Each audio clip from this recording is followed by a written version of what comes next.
Melihat kondisi pemain yang hanya pas-pasan seperti itu bisa meracik dan bisa menyajikan strategi yang sangat luar biasa, itu menurut saya ya inilah prestasi lah menurut saya, seperti itu ya. Terus kembali lagi, kalau soal kemarin ya jangan dilihat, karena itu satu uji coba, yang kedua juga sudah maksimal perjuangan, dan coach Shin juga luar biasa. Saya ada di dalam, saya bisa bicara seperti ini karena saya tahu bagaimana coach Shin meracik, meramu, dan memberikan motivasi, semangat kepada anak-anak, termasuk kita semua yang ada di dalam.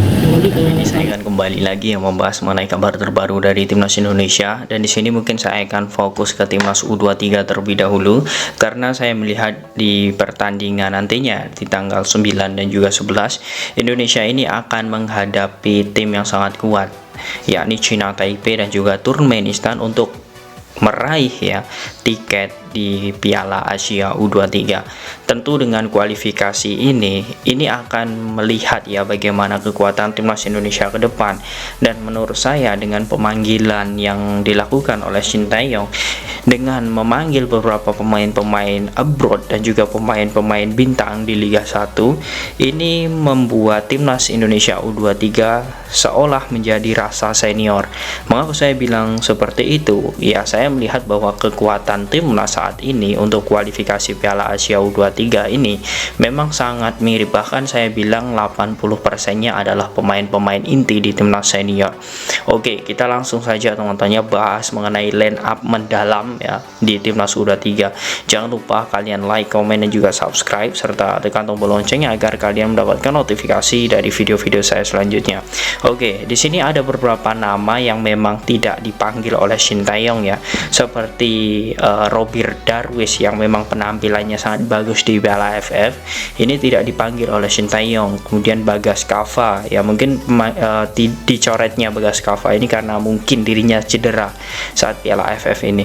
Kemudian ada beberapa pemain seperti Esal Sahrul ya, kemudian M Kanu, M Ragil itu tidak dipanggil dan digantikan dengan pemain-pemain yang memang memiliki stamina, kekuatan yang sangat bagus. Nah, oke, saya langsung saja teman-teman ya membahas mengenai line up-nya. Oke teman-teman, di sini saya langsung saja akan membahas di lini striker terlebih dahulu, baru nanti merucut ke lini belakang.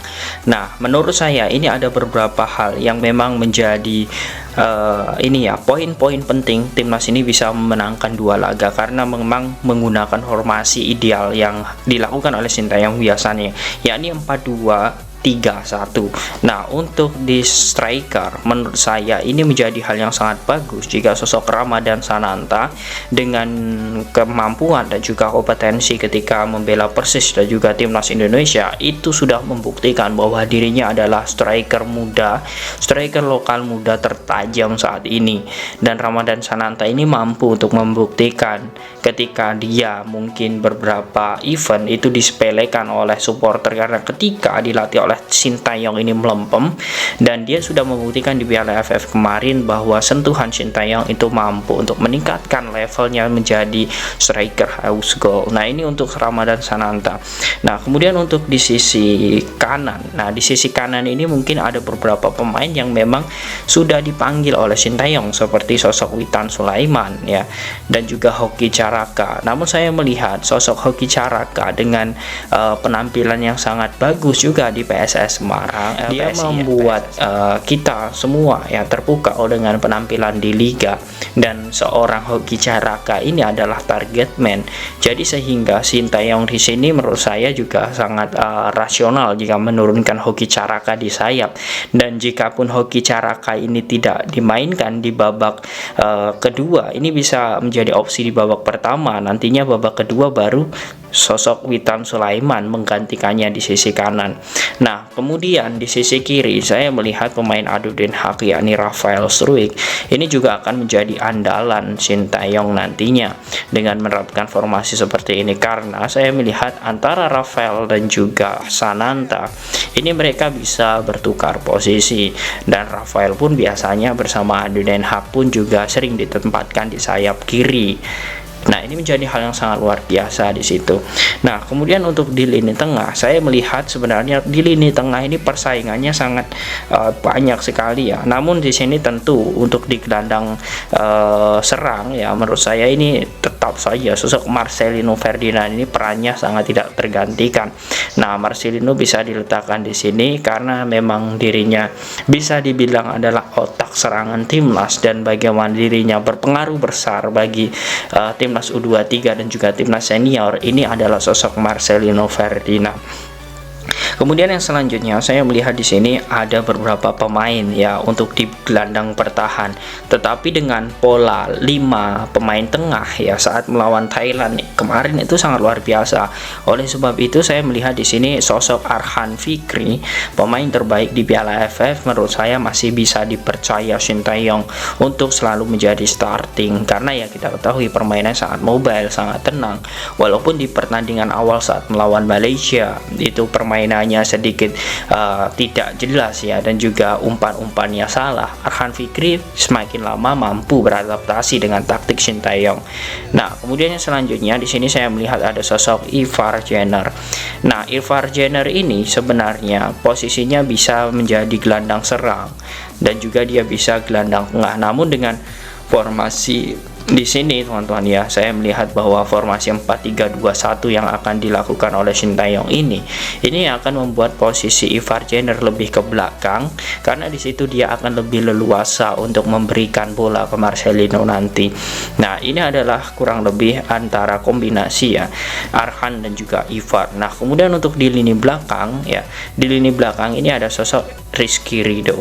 Nah, sebelum saya masuk ke Rizky Ridho teman-teman ya, saya melihat sebenarnya untuk di lini tengah timnas Indonesia ini adalah sangat luar biasa sekali, karena memang pelapisnya itu memang sangat bagus, seperti ada sosok Dewangga yang mungkin bisa menggantikan sosok Arhan, kemudian ada Beckham yang bisa mengganti sosok Marcelino ataupun Ivar, dan nantinya Beckham lebih ke gelandang serang dan Marcelino lebih ke gelandang bertahan. Ini sangat luar biasa sekali pelapis dari timnas Indonesia U23 ini, dan menurut saya nama-nama itu adalah nama-nama pemain yang memang sudah memiliki jam terbang.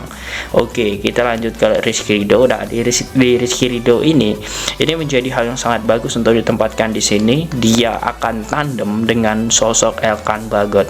Terbukti teman-teman, ini adalah back timnas senior dan dirinya pun sekarang bermain untuk U23. Artinya dari segi kualitas skema yang akan dimainkan oleh Shin Tae-yong ini membuktikan bahwa sebenarnya line up timnas Indonesia ini perpaduan antara pemain keturunan dan juga pemain-pemain lokal, dan semuanya itu menurut saya ya itu adalah pemain-pemain yang grade A, dan ini sangat luar biasa grade A di level klubnya masing-masing. Nah, kemudian selanjutnya di sini saya melihat untuk bek kanan ini ada sosok Fajar Faturrahman. Nah, Fajar Faturrahman ini bisa dia berkombinasi dengan Hoki Caraka, dan dirinya pun juga bisa untuk maju ke depan. Indonesia bisa mengandalkan dua back jika memang nantinya dia mampu maju ke depan, dan nanti ditaruh di sini Arhan Fikri untuk mundur ke belakang. Itu jika sosok Fajar Faturrahman ini maju ke depan. Nah, kemudian untuk di sisi kiri tentu kita masih punya sosok Pratama Arhan. Nah, Pratama Arhan ini juga sama hebatnya. Menurut saya logis saja jika sosok Robby Darwish itu tidak dipanggil, karena untuk posisi lemparan ke dalam, bola-bola lemparan ke dalam itu pasti akan dilakukan oleh Arhan, dan tentu kita sudah tidak meragukan lagi kualitas Pratama Arhan.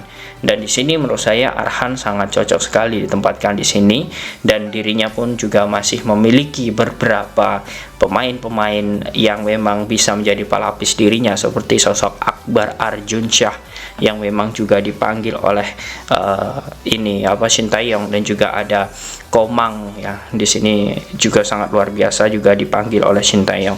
Nah, itu teman-teman untuk di posisi back ya teman-teman ya. Kemudian untuk di sisi kiper saya melihat bahwa tetap saja sosok Hernando Ari adalah kiper utama timnas U23 dan juga timnas senior, dan menurut saya dengan adanya ya Hernando Ari di lini belakang, kita semakin tenang teman-teman, kita juga semakin lega karena memang dirinya memiliki jam terbang, kemudian pengalaman yang sangat luar biasa.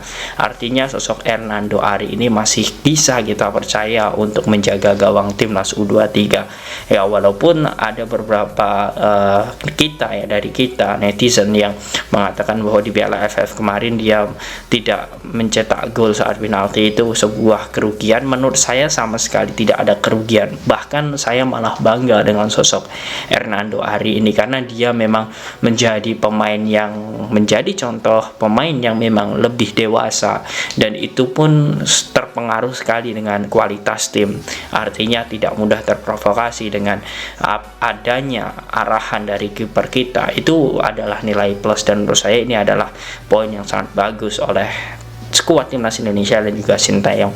Nah, bagaimana menurut kalian teman-teman dengan skema seperti ini, dengan formasi 4-2-3-1 ini? Apakah kalian yakin nantinya timnas Indonesia mampu memenangkan laga saat melawan China Taipei dan juga Turkmenistan U23?